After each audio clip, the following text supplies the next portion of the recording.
Ça veut dire que c'est vous qui présentez et c'est vous qui animez. Non, Aïe, aïe, aïe. Merci, j'enregistre. D'accord. On commence, on attend encore une minute, le temps que tout le monde se connecte ou pas? Est-ce qu'exceptionnellement, veille de Kippour, on est un peu plus généreux? On pardonne. Généreux. Et soyons généreux ce soir. Allez. On va attendre que tout le monde puisse se connecter. Est-ce que tout le monde a la possibilité de se connecter et d'enregistrer? Voilà. Ah mince, moi je suis partie. Là. Ah, ça y est. Jean-François, j'adore le paysage qui est derrière. La tour de David à Jérusalem. Eh oui, j'ai deviné, mais c'est magnifique. Oui, magnifique, absolument. Erev Tov, Soraya. Voilà, on va peut-être commencer. J'ai partagé un texte samedi soir et j'ai promis de reprendre ce texte ce soir dans le cadre de notre étude, sachant qu'on va devoir s'interrompre 2 semaines.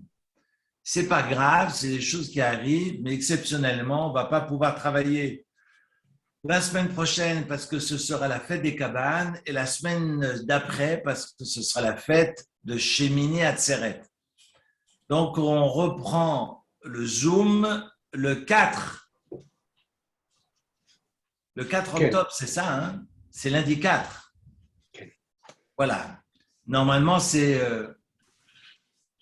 effectivement, ça remet bien loin. Il ne faudra pas m'en vouloir. Attendez voir, j'ouvre juste tous les enregistreurs pour celles et ceux qui veulent pouvoir enregistrer. Voilà, il y a les gens arrivent. Est-ce qu'il y a des absents? Normalement, tout le monde est là.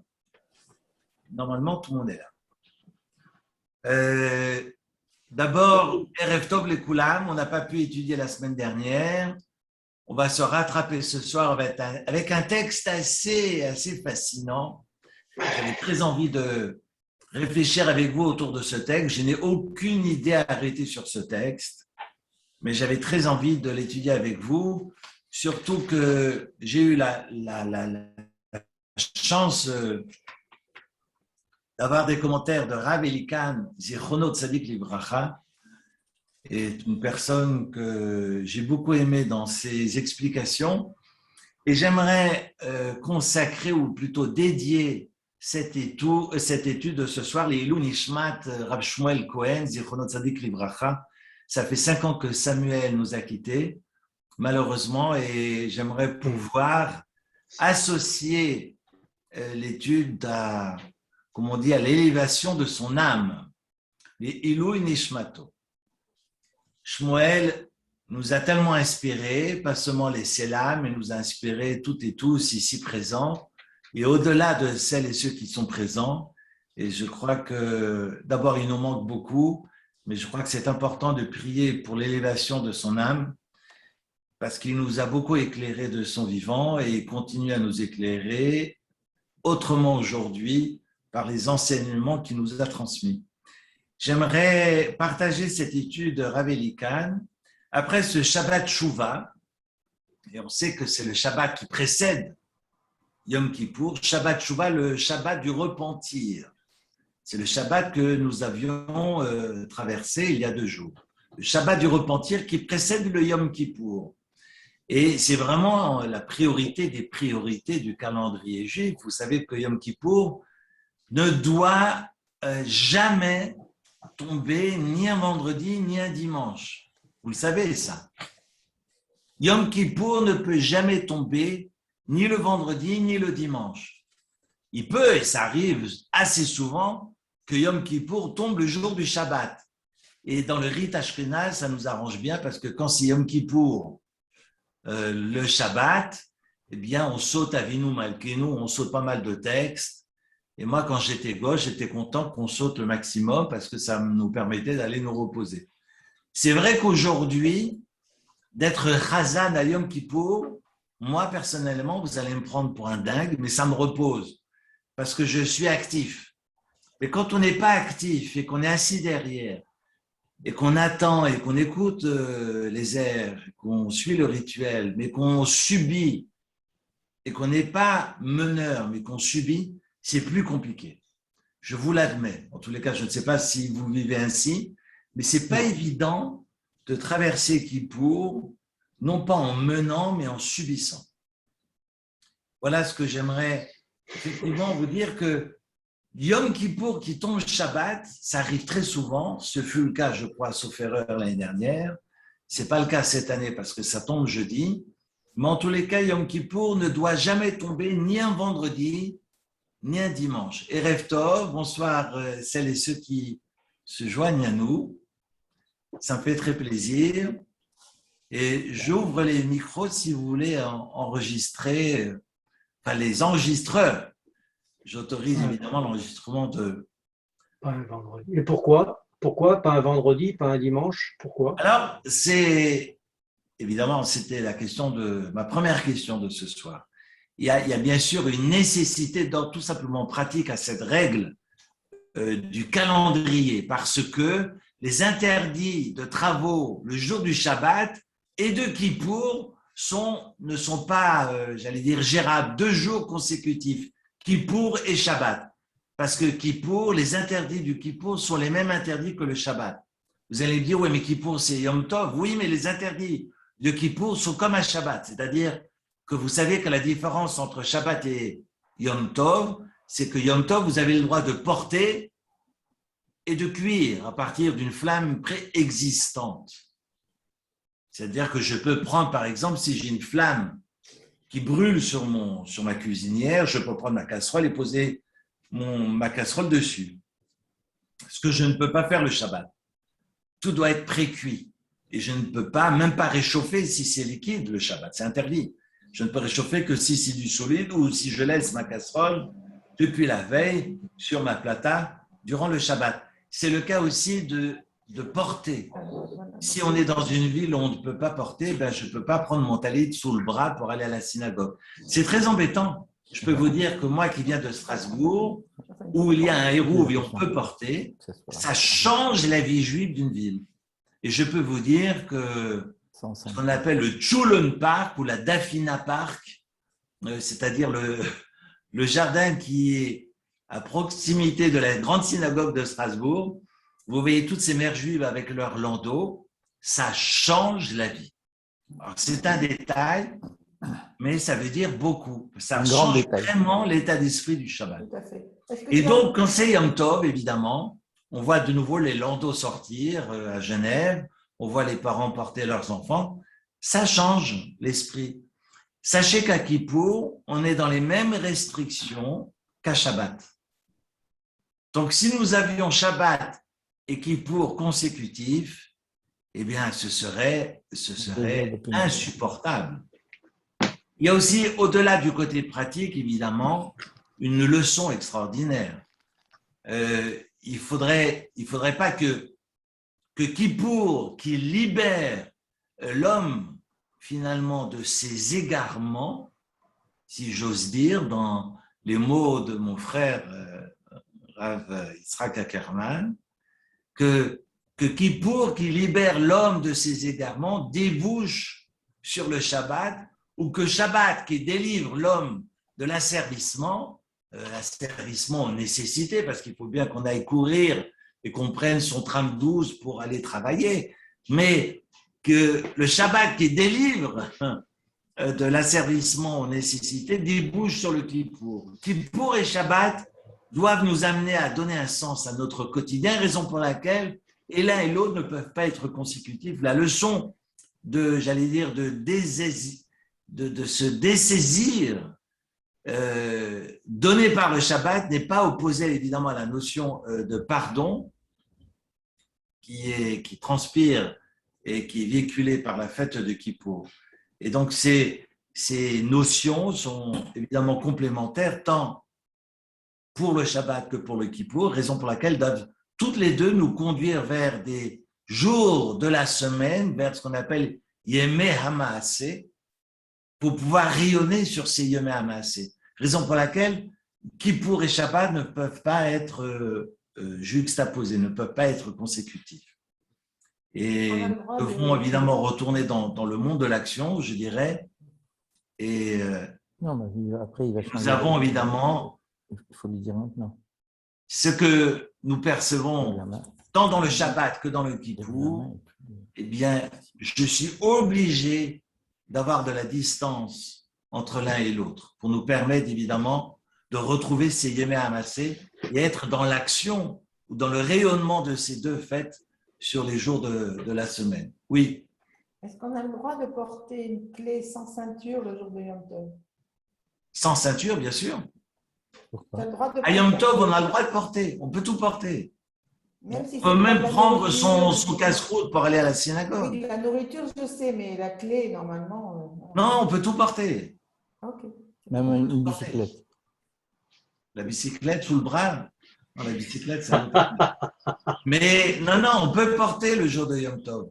On ne peut pas porter le jour de la Kippour. question. Alors, quand on vous dit que Kippour, finalement, où les exigences, ou plutôt les restrictions sont les mêmes qu'à Shabbat, on peut pas avoir un Kippour qui tombe vendredi ou le dimanche. Parce que nous sommes des êtres humains et on est obligé d'avoir cette distance, ce recul entre les jours de la semaine et Shabbat qui viennent nous dessaisir finalement ou plutôt de nous affranchir de l'asservissement de la semaine. Et la même chose pour Kippour qui vient justement nous libérer de nos égarements parce qu'on revient à l'essentiel. On retourne à l'essentiel parce que la Teshuvah, c'est ce retour à une Teshuvah qui est créée avant Maaseh Bereshit. Je le rappelais, je crois, la semaine dernière dans un de mes cours, on sait qu'il y a 7 choses qui ont été créées avant le monde, pas avant Shabbat, avant le monde. C'est-à-dire que Dieu, avant de créer le monde, avant de créer le cosmos, va créer 7 choses, dont le Kisei HaKavod, dont la Torah, mais également la Teshuvah. Comme diraient les médecins, les médicaments sont créés avant la maladie.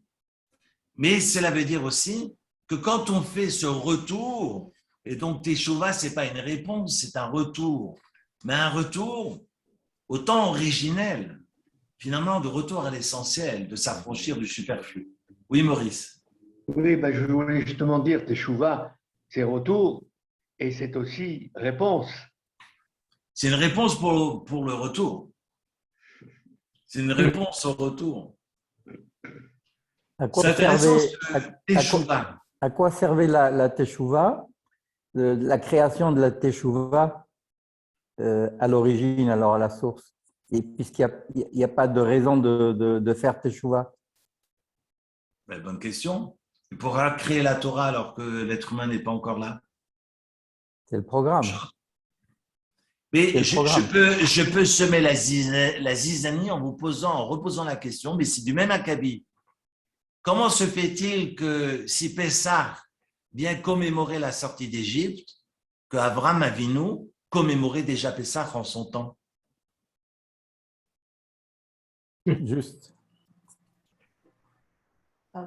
À une autre échelle, ça veut dire que Dieu va créer une loi.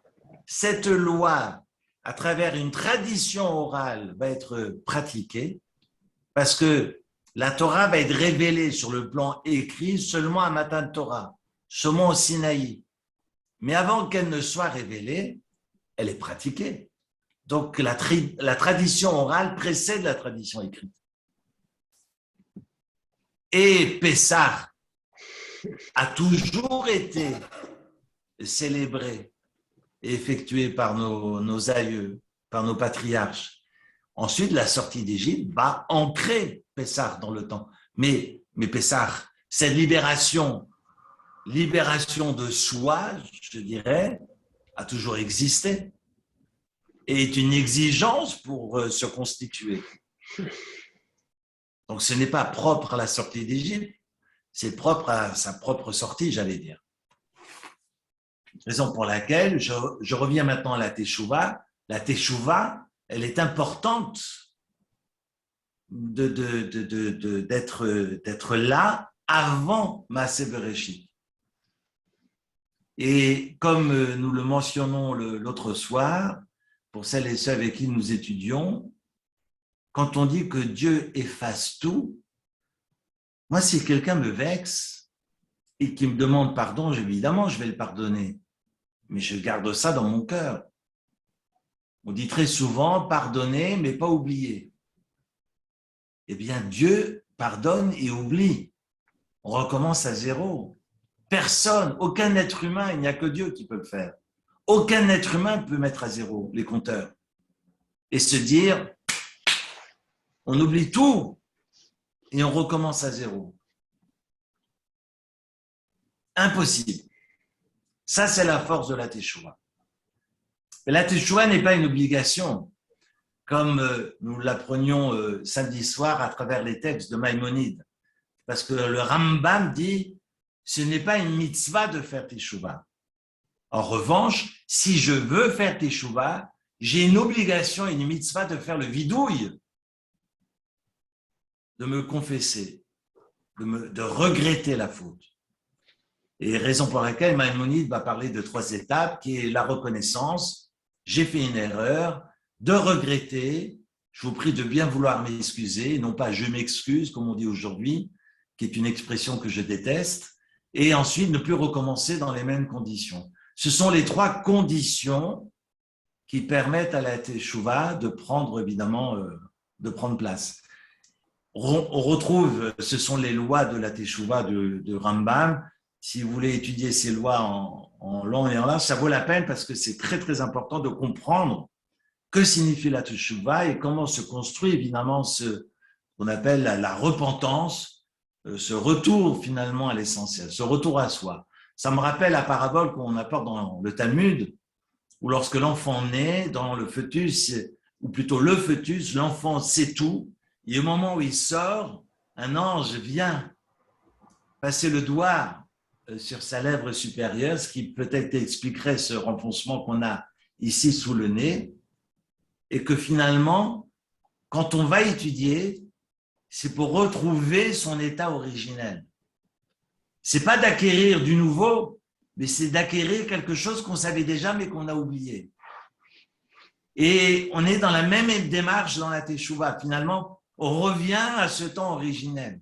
On revient à l'essence, à l'être. C'est ce retour, non pas en arrière, mais c'est ce retour à l'essentiel.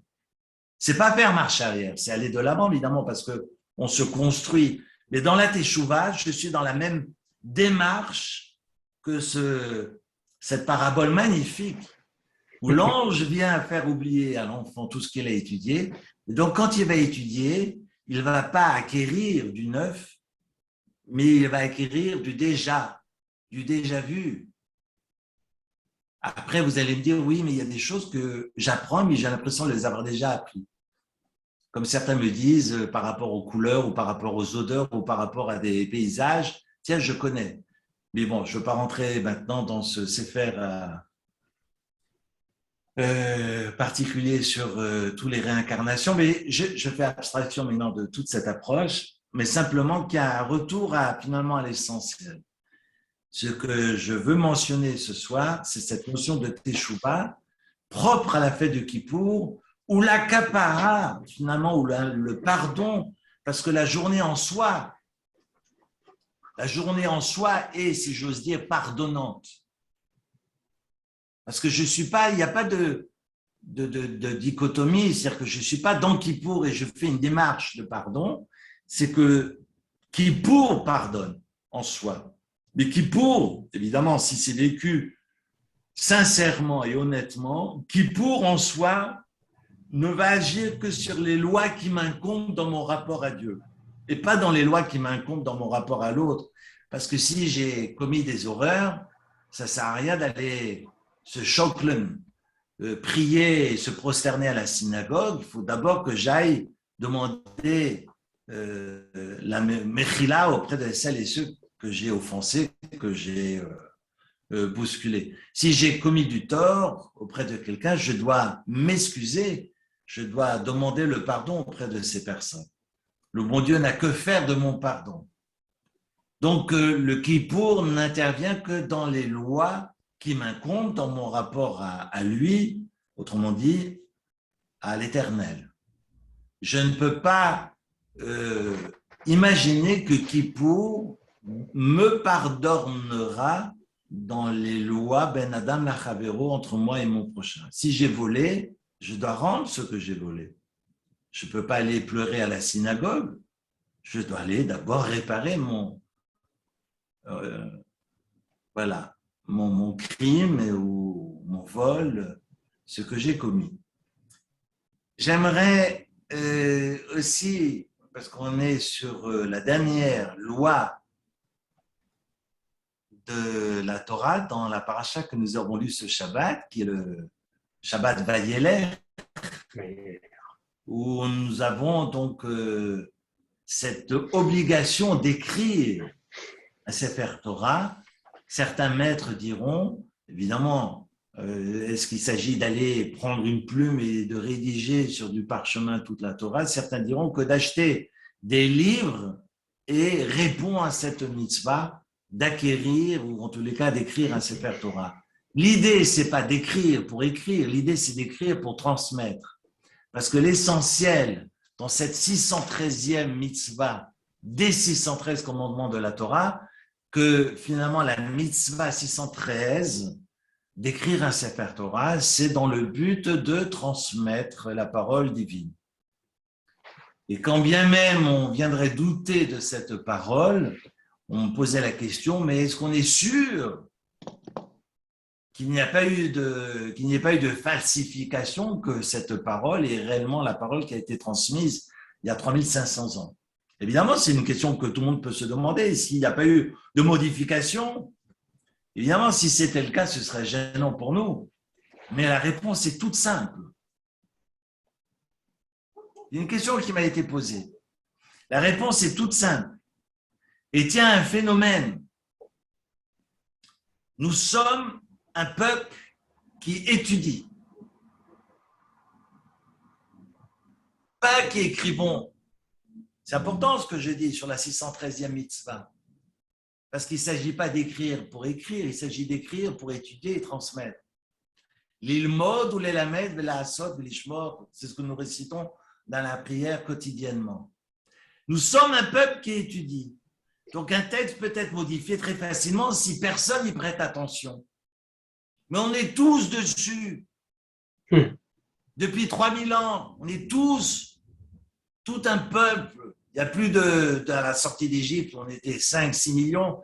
On était tous dessus sur ce texte à l'étudier. Alors moi, je peux me tromper, mais curieusement, mon voisin dit la même chose. Curieusement, le juif qui habite au Guatemala dit la même chose. Curieusement, le juif qui habite en terre de feu me dit la même chose, et celui à Johannesburg me dit la même chose, et celui qui habite à Tel Aviv me dit la même chose. Donc, il ne peut pas y avoir d'erreur parce que tout le monde a les yeux dessus. On va même jusqu'à dire au IIe siècle que Rabbi Meir, qui était parti dans une ville où il n'y avait pas de Sefer Torah, était capable de réécrire tout le Sefer Torah. Et ce n'est pas exceptionnel. Je peux vous dire qu'au jour d'aujourd'hui, il y a des rabbins qui sont capables de vous réciter la Torah par cœur. De Bereshit à Zot Abracha, du début à la fin. Par cœur. Samuel Cohen le savait, vu que je consacre ma soirée d'études à sa mémoire. Samuel Cohen connaissait toute la Torah par cœur. Et ce n'est pas aujourd'hui, ce n'est pas d'aujourd'hui. Si Rabbi Meir a été capable, une fois dans l'endroit où il a été, de réécrire tout le texte de la Torah, de tête, évidemment, parce qu'il a écrit de mémoire, et entièrement et complètement, évidemment. Mais ce n'est pas le seul. Ça, c'est ce que la Gemara raconte, mais il y en a eu d'autres. Et donc, on a toujours étudié autour du Sefer Torah. Donc, on ne peut pas modifier, on ne peut pas jouer avec le texte. Et on n'a jamais falsifié, ce qui est évidemment impossible, concrètement impossible, parce qu'on étudie le texte, et c'est le cas depuis 3000 ans. Pour moi, c'est une évidence. Oui, Maurice. Pardon. Il y a une belle anecdote sur un rabbin savant, mais très modeste. Un de ses élèves lui disait, mais Rabbi, vous connaissez la Torah par cœur? Il dit, non, mon fils, seulement la moitié. Laquelle? Celle que tu voudras. C'est génial. C'est génial. Mais mon père de mémoire bénie, j'avais la mauvaise habitude parce que mon père, il détestait d'arriver à l'heure. Il ne supportait pas quand la synagogue était trop longue. Et vu que je l'imitais, le bon Dieu m'a puni, il m'a dit, tu deviendras chazan, tu seras obligé d'arriver le premier à la synagogue.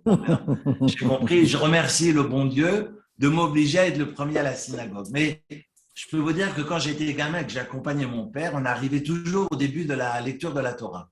Donc on traînait le matin, bon, on n'avait pas la prière à 9h30 comme à Genève, on allait à la prière à 8h. Donc on arrivait après la bataille, après Shacharit. On arrivait du coup autour de 8h30, 9h moins le quart, et Shacharit était déjà fini, puis ils avaient commencé la lecture de la Torah. Et mon père ouvrait la porte de la synagogue et corrigeait le chazan. Non, c'est pas être, c'est et puis alors, les mots, hop, et puis il corrigeait. Quel que soit le lieu, enfin l'endroit où il se trouvait dans la lecture de la Torah, mon père avait cette fâcheuse habitude de corriger.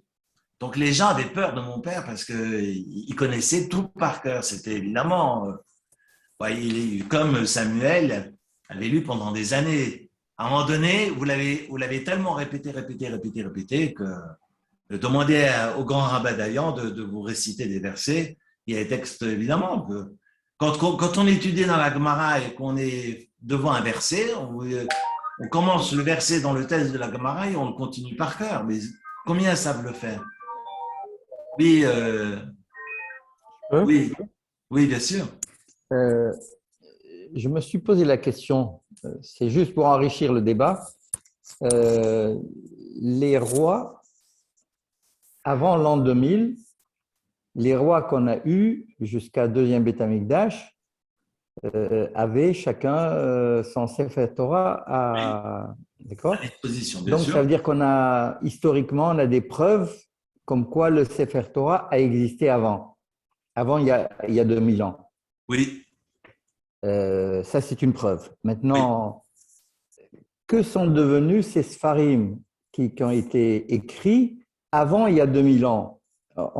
Ils n'existent pas. Si, enfin, à ma connaissance, non. Mais peut-être que… Bien sûr, on a toujours écrit. Oui, on a toujours écrit. Nous, on a écrit sur de la pierre et on a écrit sur du parchemin. Et comment est-ce qu'on n'a pas des… Quand Josué va passer le Jourdain, relisez le début de Josué, il va écrire, pour les 12 tribus, il va écrire toute la Torah sur les pierres. Et il traverse le Jourdain avec ses pierres. On a toute la Torah qui est gravée depuis le début. Et personne n'en a perdu un iota de ce texte qui sera transmis de génération en génération. On peut toujours dire « Ah, mais mon grand-père s'est trompé ». On peut le dire sur un témoin, mais on ne peut pas le dire sur un peuple tout entier. C'est la raison pour laquelle, et c'est ça la force du judaïsme, parce que la révélation se fait avec la participation de la totalité du peuple. Il n'y a personne qui doit manquer à la révélation. Lorsque dans d'autres, j'allais dire, traditions religieuses, on va avoir une révélation autour d'une personne, quant à une des plus récentes traditions religieuses, ou bien auprès d'apôtres de 12 personnes, mais c'est pas maintenant le moment de jeter la pierre sur personne, mais simplement de comprendre ce qui est fondamental dans la tradition juive, c'est que cette révélation ne peut avoir lieu que si tout le peuple est présent. Tout le peuple. Même la chifra, même la servante, personne ne doit manquer à l'appel. Et même les personnes qui étaient aveugles ont pu voir à ce moment-là, même les estropiés ont pu se mettre debout, tout le monde devait être présent. Relisez les Midrashim autour de Yitro, autour de la révélation, au milieu de l'Exode. C'est dire l'importance, tu parles d'authenticité, mais l'importance de la transmission. Et je peux toujours dire à mon père, mais qu'est-ce que tu me racontes? On peut toujours dire à son père, mais tu me racontes des sornettes. Mais curieusement, mon voisin juif dit la même chose. Et je refais le tour du monde comme je l'ai fait tout à l'heure en mentionnant les Guatémaltèques, ou bien j'en sais rien moi, Yéménite.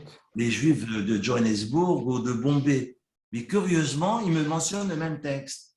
Alors, allons les interroger. Ah, mais j'ai appris ça de mon père. Alors, allons toquer aux portes des pères. Ah, mais c'est nos parents qui nous ont appris ça. Pas grave, on n'a qu'à ressusciter tous les cimetières et on pose la question, mais d'où vous le savez? Ah, mais on l'a appris. On l'a appris de nos parents. Et on remonte ainsi jusqu'au Arsinaï. Ni plus ni moins. Vous allez me dire, alors c'est très simple. Oui, mais c'est très simple. Mais c'est d'une force extraordinaire. La révélation est obligatoire pour tout le monde, c'est-à-dire que tout le monde est présent. Il ne peut pas y avoir, vu que tous les témoins étaient des témoins oculaires, et c'est la première fois et la dernière fois. Lorsque Dieu va parler, ce n'est pas Moïse qui parle, c'est Dieu qui parle. Les 2 premières paroles des 10 commandements, c'est Dieu lui-même qui parle. Anochi, ce n'est pas Ani. D'ailleurs, Moshe n'aurait pas pu dire Anochi. Il n'y a que Dieu qui peut dire Anochi. Anochi Hashem Elokecha, je suis l'Éternel, ton Dieu, qui t'a fait sortir d'Égypte. Tout le monde l'a entendu. Ils en sont morts d'après le Midrash. Et ce sont les anges qui les ont redressés. Et on dit à Moshe, continue-toi parce que c'est insupportable. Et Moshe va continuer. Mais Dieu va lui dicter. Moshe ne peut rien inventer de lui-même, c'est pas possible. Et ce sera ainsi jusqu'à la fin de la Torah. C'est ce que nous devons transmettre. Ça, c'est la 613e mitzvah. Maintenant, on en vient à Kippour, parce qu'il est 8h30 et qu'il me reste 20 minutes, si vous êtes d'accord, pour approcher ce texte extraordinaire. Oh, tout est extraordinaire, vous allez me dire. Mais c'est le texte que j'ai envoyé pour celles et ceux qui ont eu le temps d'imprimer ou en tous les cas de jeter un œil dans ce texte de Kiddushin. Folio 81. La Gemara raconte plusieurs affrontements, comme c'est écrit dans le texte, entre différents sages et le Satan. Est-ce que le Satan, c'est le mauvais penchant, le Yetzer Hara? Est-ce que le Yetzer Hara, c'est le mauvais penchant? Parce que le Satan, comme le Yetzer Hara, appelez-le comme vous voulez, ont ou a été créé par Dieu. C'est marqué, c'est le début, la première création du monde, premier jour de la création du monde, où Dieu, Vaikra Elohim la Rocher, Vaikra Elohim, pardon, la Or Yom, la Rocher Kara Laila. Vaikra Elohim la Or Yom, Dieu va appeler la lumière jour et l'obscurité nuit. Mais ce n'est pas marqué Dieu va appeler l'obscurité nuit. Dieu ne veut pas être associé à la nuit. Il crée la nuit, il ne veut pas être associé à la nuit. La nuit, c'est le Yetzer Hara, c'est la mort, c'est l'obscurité. Et donc, c'est marqué à Vaikra Elohim la Or Yom, ce qui éclaire, il va le nommer jour, et ce qui obscurcit, il va le nommer nuit. Et donc, à partir de l'apport de l'obscurité, et ensuite de l'apport de la mortalité, et on va l'apprendre au 6e jour, c'est marqué qui tov me'od, le Midrash nous dira que le 6e jour est très très bien. Pourquoi Dieu vit que le 6e jour n'est pas seulement bien, mais il est très bien, parce qu'il a créé la mort, qui va nous procurer la liberté de pouvoir choisir de répondre aux exigences divines ou pas. Comme disait un de mes maîtres, la liberté, c'est de pouvoir transgresser, mais de ne pas transgresser. En tous les cas, cette liberté, je ne peux l'avoir si je suis immortel. Cette liberté, je ne peux l'avoir si je n'ai pas face à moi l'interdit, la loi, qui ne me permet pas, évidemment, de choisir. C'est le choix qui me donne la liberté. Le choix me donne la liberté. Sans choix, je ne parle pas des anchois, mais sans choix, je ne suis pas libre. Ce n'est pas un Ashkenaz qui parle. Sans choix, je ne suis pas libre. C'est important de le mentionner. Et donc, le Satan représente cette dimension obscure Mais vous allez me dire, est-ce qu'il peut y avoir des dimensions totalement obscures ou des dimensions totalement lumineuses? Je ne pense pas que le monde puisse être binaire. Le monde de la nature, mais le monde de l'homme, non. Évidemment, le monde de la nature est binaire. Le jour, la nuit, la vie, la mort, l'obscurité, la lumière, ça c'est la nature. Dans l'être humain est tellement complexe, non pas compliqué, mais complexe. Et donc, il y a beaucoup plus de nuances. Et c'est ça qui donne évidemment toute la liberté d'action. Alors, la Gemara nous raconte différents maîtres qui ont essayé de narguer le Satan autour des questions de sexualité. Et le Satan les a évidemment testés. Et quand bien même Rabbi Meir ou Rabbi Akiva, tout Rabbi Akiva qu'il fut, eh bien, il se rend compte que finalement, ça reste un être humain. Et même combat vis-à-vis de ce fameux plémo ou plémo, ça dépend comment on l'appelle, ce plémo, qui avait l'habitude et la coutume de dire chaque jour, Gera bene de Satan, une flèche dans l'œil du Satan. Gera, c'est une flèche dans l'œil du Satan. Et il disait, cette flèche dans l'œil du Satan, c'est que évidemment, il vient narguer le Satan. Le Satan, eh bien, il ne m'aura jamais. Je suis quelqu'un qui domine ses pulsions, je suis plus fort que, évidemment, vous allez me dire peut-être que c'est quelque chose qui est intérieur à soi. Le chashouv, ce n'est pas la question de ce soir. Pour moi, c'est important, évidemment, de partager ce texte, pas pour ces questions de flèche dans l'œil du Satan, mais pour la question de Kippour. Que vient faire Kippour? Quelle est l'attente de Dieu? Qu'est-ce que le bon Dieu attend de nous en cette veille de Kippour? C'est la raison pour laquelle, pour moi, il est important de rappeler la mémoire de Samuel Cohen, qui a œuvré toute sa vie dans le social. Alors, c'est quoi Kippour? Alors, je vais raconter l'histoire. Je ne sais pas si vous avez l'histoire sous les yeux, mais je vais reprendre le texte. Si vous êtes d'accord, je cite, mais on va évidemment l'expliquer. Un jour, c'était Ma'ale Yoma de Kippour et Ava, c'était la veille de Yom Kippour. Et le Satan va se déguiser pour apparaître sous les traits d'un mendiant, d'un ani. Et contrairement à ce que nous avons l'habitude de faire, parce que les aniim, les pauvres, on est obligé d'aller les chercher au Parc des Bastions, bien dans le tram 12, parce que c'est ceux qui chantent Besame Mucho.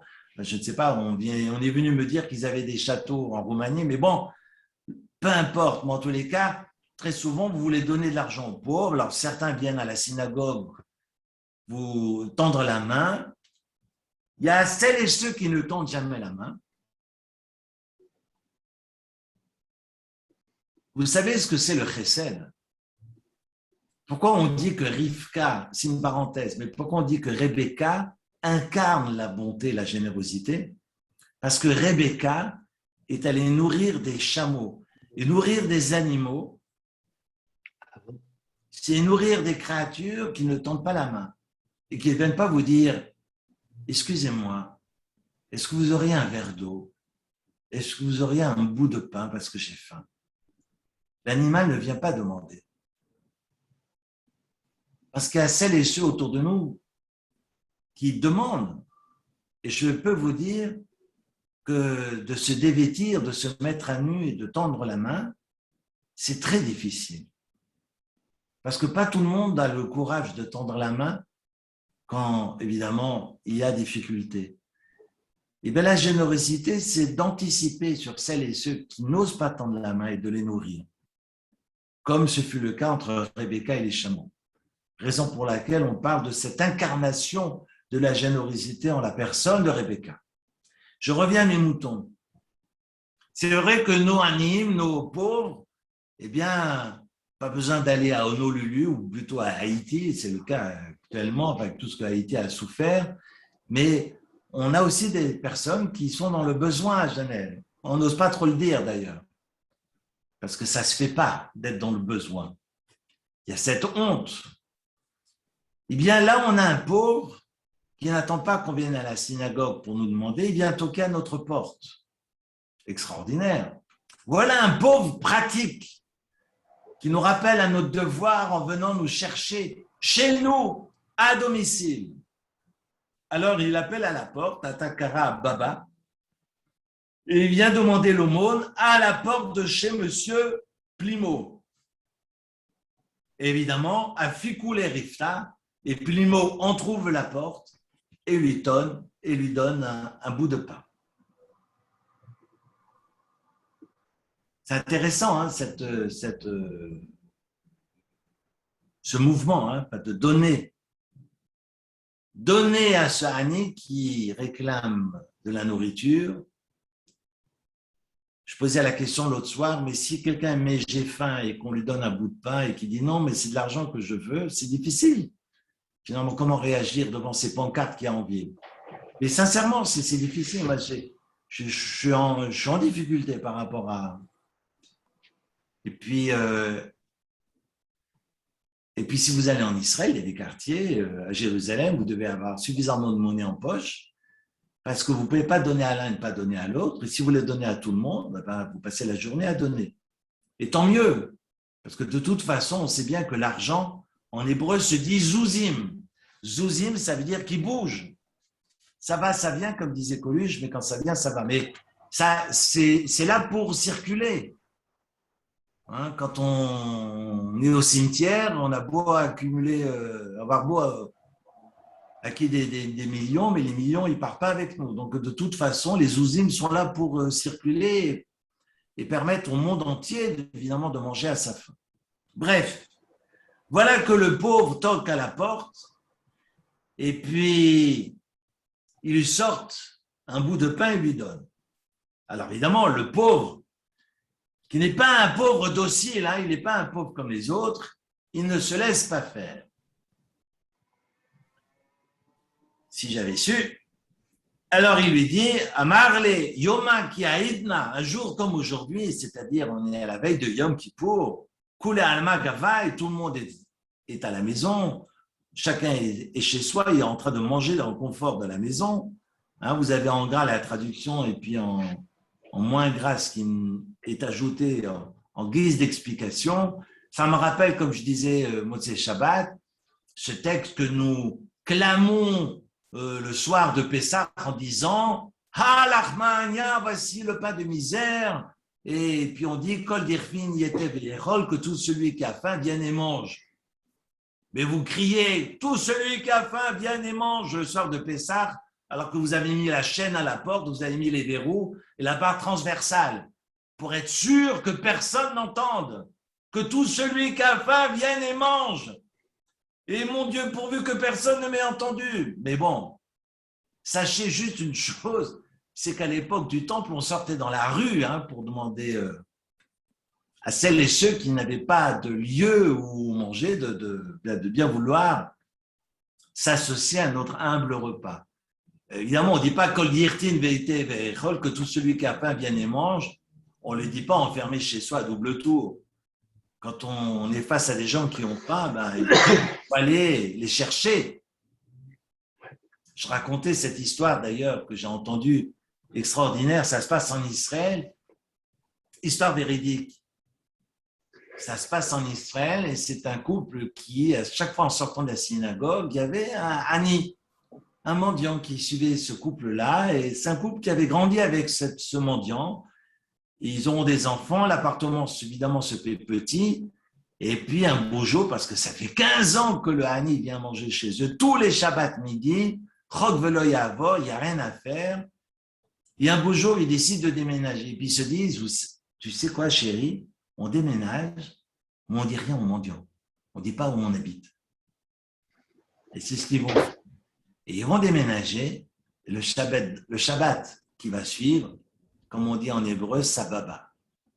Ils sont assis, le mendiant n'est pas là, ils sont enfin avec leur enfant, entre eux, la famille autour de la table. Et puis curieusement, ils sont en train de manger, puis ils voient une bestiole. Il file à travers la salle à manger. Alors, le père, il se lève, il essaye de frapper cette bestiole. C'était un scorpion. Histoire véridique. Et puis il va se rasseoir, hop, ça gesticule de l'autre côté. Puis il se retourne, il y a un scorpion encore une fois. Et curieusement, les jours arrivent, les jours après jour d'ailleurs, les jours se suivent et il y a de plus en plus de bestioles dans la maison. Il y a des scorpions dans la maison, infestés de scorpions. Il a beau les chasser et ça revient, il ne comprend pas. Et il va voir le rabbin. Il va voir le rabbin de la ville. Il peut toujours demander à un spécialiste qui viendrait désinfecter le domicile, mais il va voir le rabbin. Il habite en Israël, il dit « Je ne comprends pas, on vient d'emménager dans un appartement neuf. Il y a peut-être un rez-de-jardin, bon, mais n'empêche, on a des scorpions à Gravim qui nous envahissent. » Ah, évidemment, il est très étonné. Il dit « Mais peut-être qu'il s'est passé quelque chose dans votre vie. Je ne sais pas, est-ce que… » Non.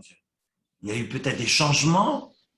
Et au moment où le rabbin parle de changement, le balabaït, la personne se dit « Oui, il y a eu… » Maintenant que vous me dites ça, j'ai compris.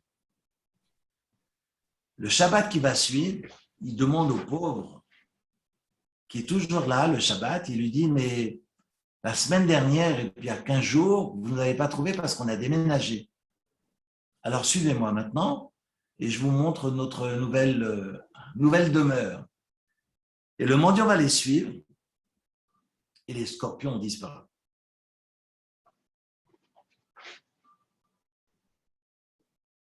Véridique.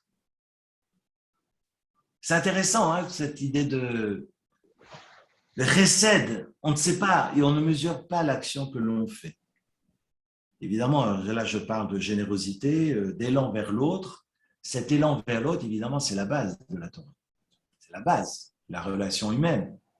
La Torah n'est pas faite pour que nous allions vivre au pic du sommet dans la montagne, comme disait Gad Elmaleh, hein, au fond d'un monastère. La Torah, elle est là pour que nous puissions nous frotter au monde et être dans la relation de l'humain, avec un H majuscule. La Torah est là pour ça uniquement.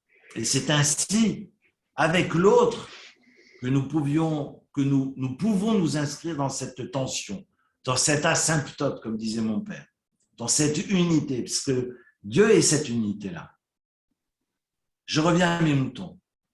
Alors, évidemment, le pauvre qui n'a pas la langue dans sa poche vient dire, mais je ne comprends pas, tout le monde et chez soi, mange dans le confort, et moi, vous me laissez dehors. Mais ce n'est pas possible. Je ne peux pas rester dehors. Je ne peux pas rester dehors alors que vous êtes tous installés à table. Rav Elikan rappelle cette magnifique chanson de Jacques Brel. Vous connaissez cette chanson de Jacques Brel sur la place où il y a cette fille qui danse au soleil. Mais il fait tellement chaud sur la place que les hommes ferment les carreaux pour ne pas être dans la chaleur et ferment les carreaux qui sont ces fameuses portes entre les morts et les vivants, parce que cette fille, elle est en train de tournoyer sur la place au soleil. Vous savez, on est dans ce confort, et on est dans un confort extraordinaire à Genève. On a une chance dont on ne se rend pas compte. On a de l'eau quand on ouvre le robinet, on descend et on a la voiture en bas de la maison. Je veux dire, j'ai vu une émission où les gamines, pour aller à l'école, sont obligées de traverser des rochers, descendre des falaises et suspendues sur des cordes pour aller à l'école. Alors que là, quand le bus a du retard, à 5 minutes de retard, on a des lettres de réclamation. Je ne sais pas si on se rend compte du bonheur et de la chance que nous avons. Est-ce qu'on est capable juste de dire merci? Même pas. Je continue. Alors, quand le pauvre a insisté, on va le laisser enfin entrer dans la maison, Mais évidemment, on ne va pas l'autoriser à s'asseoir avec les nantis autour de la table. Il va prendre son repas à la cuisine, hein, avec la femme de ménage. Il ne faut pas exagérer. On a été gentil, on l'a accepté à la maison, mais on ne va pas quand même le mettre à notre table. Soyons sérieux. Donc, le problème, c'est que ce n'est pas un pauvre comme les autres pauvres. C'est embêtant, les pauvres qui ne sont pas comme les autres pauvres, hein, comme les autres pauvres, j'allais dire comme tout le monde, comme tous les autres pauvres. Quand on a un pauvre qui ne joue pas le pauvre, c'est embêtant pour nous. Hein. Alors voilà, ce n'est pas un pauvre docile et il exige d'être traité comme tout le monde et de pouvoir venir à la table. On va l'autoriser à venir à la table et après être entré évidemment dans le sanctuaire de Plémo, il va se conduire de manière dégoûtante. Il est répugnant avec ses boutons et ses ulcères. Vous avez lu le texte. Et évidemment, lorsqu'il va se conduire mal, on va avoir Plémo qui va lui dire « Mais assieds-toi convenablement, Tev Shapir, assieds-toi bien, pour ne pas évidemment nous dégoûter. » Et puis le mendiant va demander à boire. Et il dit, donne-moi à boire, donne-moi un verre. À voler Kassa. Kassa, c'est un verre de vin. Ils vont lui donner le verre et puis lui, évidemment, ne se prive pas de tousser et de cracher dedans. Et Nacharoube, c'est là que Plimo, évidemment, les gens qui sont présents vont se fâcher et vont le gronder. Alors, évidemment, on ne meurt pas après une engueulade. Mais lui, il joue le jeu et puis il feint de mourir, il tombe par terre et il meurt. Branle-bas de combat. Vous vous rendez compte? Je trouve le jeu théâtral de ce fameux Satan, en tout cas de ce pauvre, extraordinaire. Parce que, je ne sais pas, vous l'aurez rappelé pour moins que ça, parce que si vous avez un pauvre à la table qui se conduit mal, et qui de surcroît crache dans les verres, je ne sais pas si vous... Enfin, j'aurais été pire que Plimo. Moi, je l'aurais engueulé, je l'aurais foutu à la porte. Enfin, je fais exprès d'exagérer, mais c'est vous dire combien... voilà, on est quand même veille de Kippour, il faut manger correctement. Bref. Donc, il fait semblant de mourir, et il fait semblant de mourir, vous avez compris, parce que c'est le Satan, donc il est capable de tout. Plimo à la trouille, s'enfuit pour se cacher dans les fosses d'aisance, hein, dans les sanitaires. Vous savez bien qu'à l'époque, il n'y a pas très longtemps aussi, au 19e, les lieux d'aisance se trouvaient dans la cour. Il n'y avait pas de salle de bain d'ailleurs, entre nous soit dit, on allait aux bains municipaux pour se laver, et puis les lieux d'aisance étaient à l'extérieur, dans le jardin. Hein, connaissez la blague du gars qui toque à la porte, il dit, il y a quelqu'un? Oui, est-ce que ton papa est là? Non, il est parti quand ma maman est venue.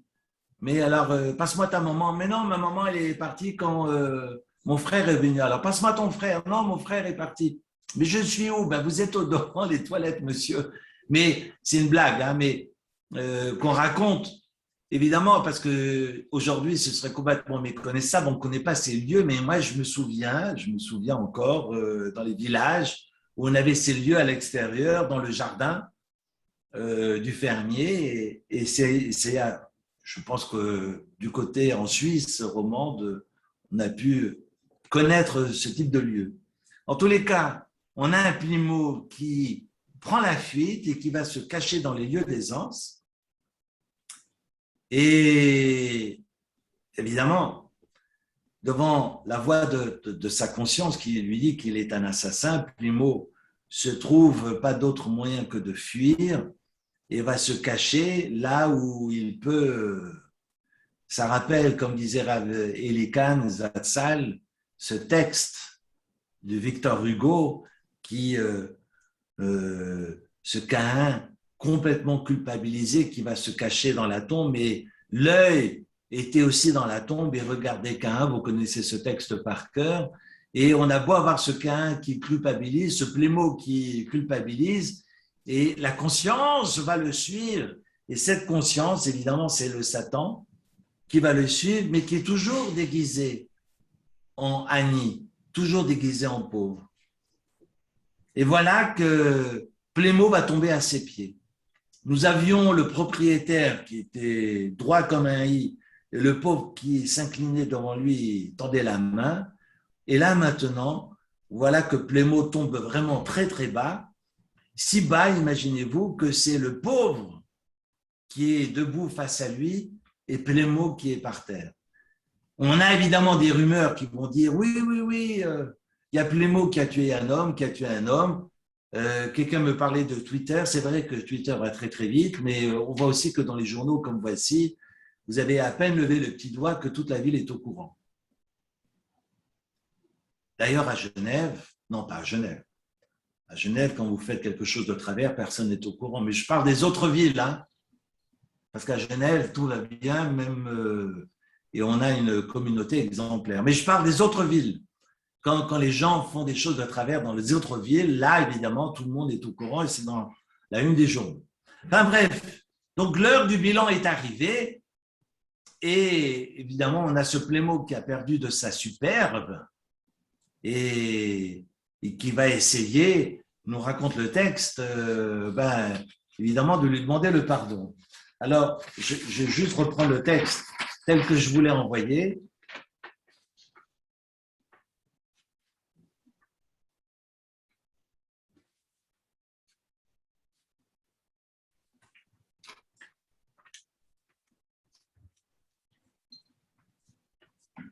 Quand le Satan, évidemment, voit que Plémo est très, très anxieux et qui lui dit, mais de grâce, préserve-moi. Évidemment, Galilée Nafché, il se révèle à lui, puis montre qu'il est évidemment pas un Annie, mais qu'il est le Satan. Et quand il va lui poser la question, Maïtama Martachi, pourquoi tu as pris cette habitude de maudire le Satan et de dire une flèche dans l'œil du Satan, Plémo lui répond, mais alors qu'est-ce que j'aurais dû dire? Comment je devrais dire les choses pour m'empêcher évidemment de fauter? À Marley, le Satan va répondre, Lema Marachmana Nigarbe à Satan, que Plémo dise que le miséricordieux gronde le Satan. Depuis quand tu te prends pour un être supérieur? Depuis quand tu te crois tout-puissant? Sans l'intervention divine, on est dans l'incapacité, évidemment, de triompher de nous. Je parle très souvent de ce triomphe de soi. Ce triomphe de soi ne se fait pas de manière... Et c'est cette grande difficulté que l'être humain, dans cette maladie de vouloir tout contrôler, tout maîtriser, est convaincu qu'il n'a besoin de personne en Harley Davidson, ou plutôt qu'il n'a besoin de personne face au Yetzer Hara. Et le Yetzer Hara lui dit non, c'est faux. C'est faux. Tu es obligé de lever les yeux au ciel et de reconnaître et de faire preuve d'humilité pour pouvoir triompher de toi. Extraordinaire. Et c'est là que on va apprendre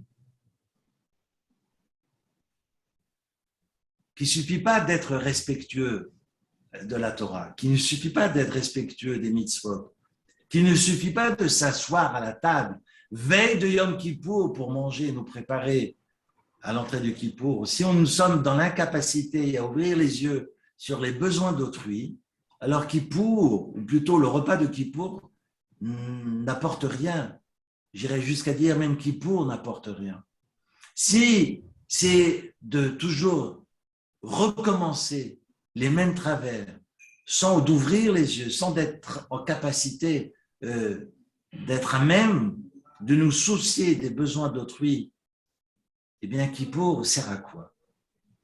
On discutait avec mon fiston tout à l'heure, c'est bien joli d'avoir la Torah, mais s'il n'y a pas de comportement et d'attitude en phase avec la Torah ne sert à rien. C'est même un poison. La Torah pourrait même devenir un poison si elle nous empêche de nous conduire correctement. La priorité des priorités, c'est d'être dans cette humanité, dans cette solidarité, dans cette humilité. La Torah prend tout son sens. Et seulement dans cette condition-là. Évidemment, il faut être attentif aux besoins d'autrui, parce qu'il n'y a que dans cette capacité à être attentif aux besoins d'autrui qu'on peut être dans la rencontre de Dieu et être pardonné pour ses fautes commises à l'encontre des hommes. Parce qu'on est à la veille de Kippour. Et là, c'est que si on n'est pas attentif à autrui, le monde religieux n'a aucun sens. Et on est à la veille de Kippour. Les valeurs sont inversées. La veille de Kippour, on doit ouvrir les yeux sur cette question de l'humain pour que Kippour prenne toute sa dimension. Voilà pour ce soir. Voilà ce qui m'habite. Voilà le cri de guerre veille de Kippour pour que, évidemment, nous comprenions le sens de la fête et associer évidemment la mémoire de Samuel Cohen, qui a été directeur du service social jusqu'à son dernier souffle et qui a œuvré toute sa vie pour les autres, qui a donné sa vie pour les autres. Les Ilou Nishmato, non pas qu'il faut quitter ce bas monde dans le service d'autrui, mais que le service d'autrui, ou plutôt le souci des besoins d'autrui et cette recherche active du bien d'autrui sans attente de retour, évidemment, doit être notre priorité pour que nous puissions entrer dans Kippour et que Kippour prenne toute sa dimension. Sinon, les valeurs sont inversées et veille de Kippour, on n'aura rien compris. Voilà pour la parole de ce soir que je tenais à partager avec vous. Merci beaucoup.